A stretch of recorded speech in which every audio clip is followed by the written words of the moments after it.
this guy's ceiling? Well, I mean, he's already won the lightweight title. He's already won the junior welterweight title. Now he's a welterweight champion. Guess what? The welterweight title is loaded. Loaded. I mean, it's the best one single division that I've seen in boxing since the 80s. Wow. I mean, I don't remember since Sugar Ray Leonard, Tommy Hearns, Roberto Duran, Pernell Whitaker, all those guys were in the welterweight division. I don't remember one division being this healthy, this awesome.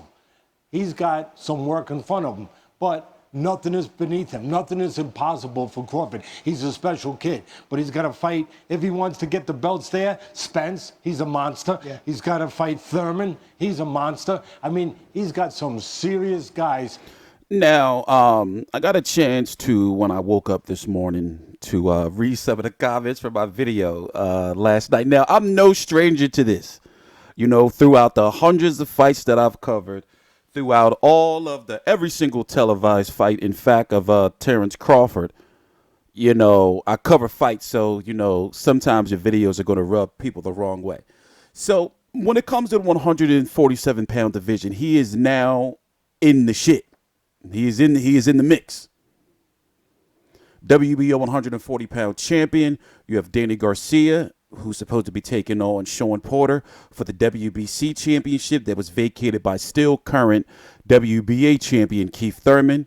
You have Errol Spence, who's the IBF champion, who's fighting next week. So you can imagine that all throughout this fight week coming up, he's going to be asked questions. By the way, right now it's June the 10th, 2018, 10:08 a.m. Eastern Standard Time.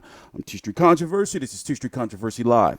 So for those who don't know, if you don't know, last night this happened. Exactly what he did. He caught him coming in, used his reckless aggression against him, and then he caught him going out. Or Mr. Crawford, no contest. Down and out TKO. Last thing. The thing is, it's like this. Let me break it down to you. Right? It's not like when Crawford was at the 135 pound, when he was at 135 pounds, where it was like, okay, yeah, pound for pound, he can beat all these guys. It's not like when he just unified the 140-pound division and was like, yeah, he could beat all those guys. Mikey Garcia matchup would have been interesting, but Mikey Garcia fought Sergey Limpiñets after Crawford had moved up and vacated that title that Sergey Limpiñets had won. So now at 147, guys like Errol Spence is not a joke. He can easily fight at 154 pounds, possibly 160 one day. He's not a joke. You know, and the thing is, this is looking at it from a hardcore boxing fan's perspective. You know, you don't want to be getting hit with that. Yeah, Crawford is coming into the division with an advantage of being the fastest, in my opinion, of the Danny Garcia, Sean Porter, Keith Thurman, Errol Spence. He's faster than those guys, in my opinion.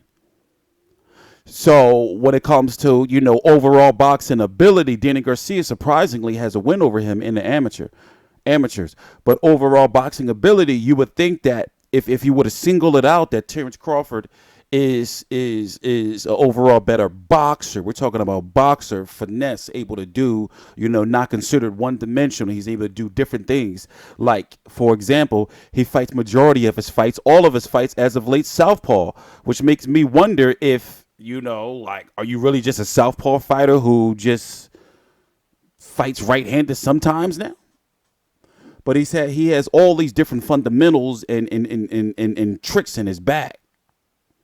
So I consider him stylistically better than a Danny Garcia, stylistically better than a Sean Porter. Now, does that mean he can beat these guys? Yes and no.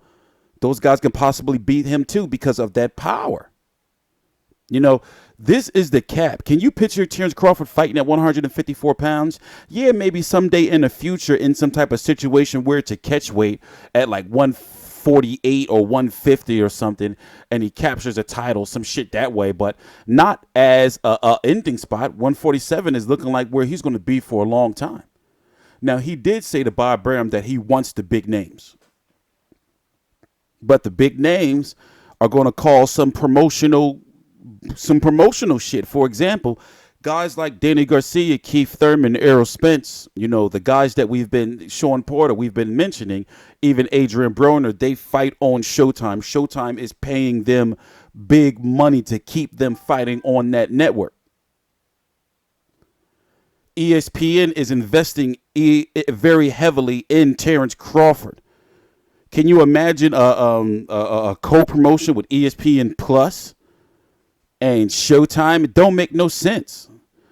So therefore, these guys, these promoters above the fighters and the managers have to find good fights to keep these guys away from each other until, it's no possible way they can't, that they would have to fight.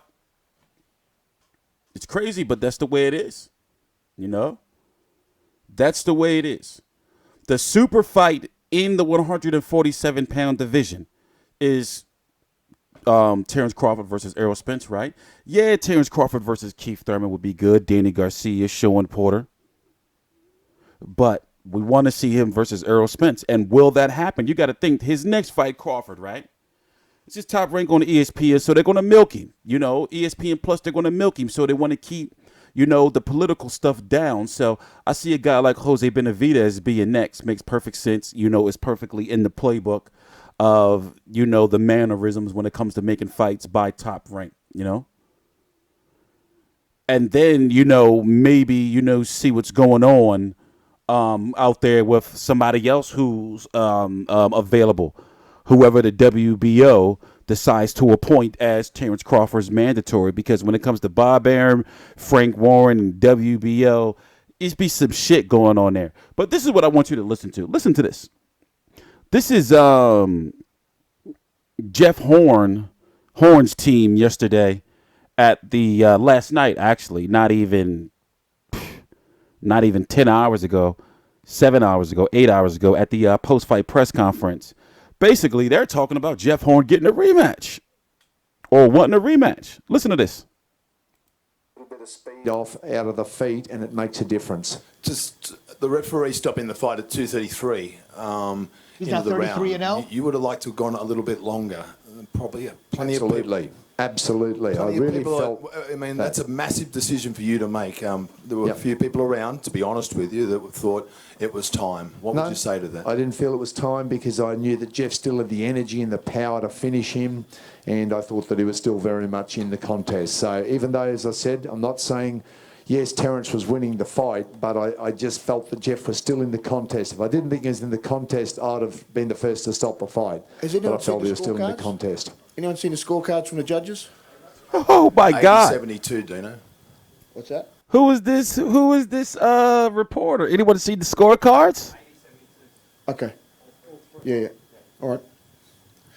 I just spoke to Jeff. He's still getting some stuff done, but he's keen to come down. He might be 10 more minutes, but keen to front.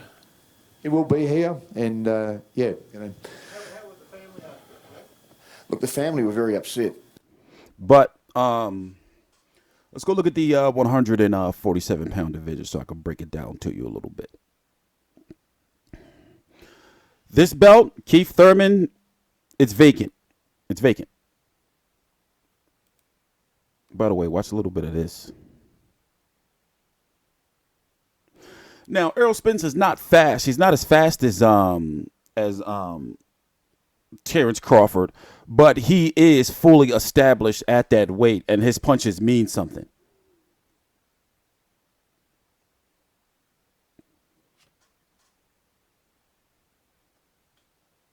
But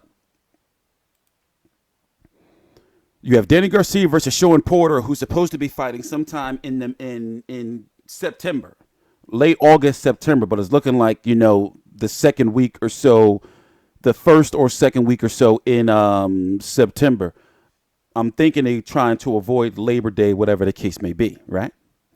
You have Keith Thurman, who's the WBA champion. No telling when he's coming back. Nobody knows what he's doing. He's the WBA Super World Champion, so he has no mandatory.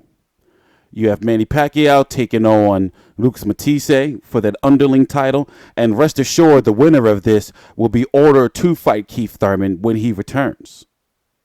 The WBA would love to make Manny Pacquiao versus Keith Thurman, right? You got Errol Spence, as we talked about, who's fighting Carlos Ocampo next week.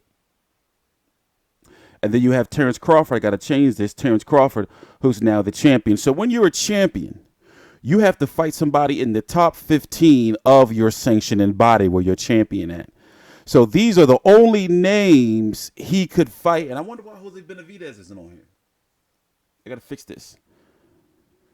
These are the only names you can really fight. You see what I'm saying? So I wouldn't be surprised if it's somebody in his next fight like a Bradley Skeet. Seriously, these are the only names he can choose from unless it's a unification. These are the only names. Unless somebody moves up from 140 pounds, but I doubt it. So the question is, how long can they keep him fighting only the fighters that ESPN puts in front of him and not try to go fight cross-promotional guys? Jeff Horn was talking major shit. It's not saying that Terence Crawford don't want to do it. I know he wants to do it, but now you got that promotional aspect. He signed with ESPN. ESPN is invested in him. And Errol Spence is getting paydays of $3 million plus, you know, from Showtime, to keep him on Showtime. So it's sad to say, but I don't see him fighting any of these guys until late 2019, like 2020, something like that. Sad to say.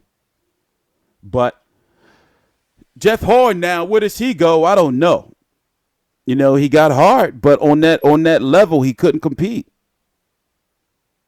On TstreeT Controversy, this is TstreeT Controversy Live.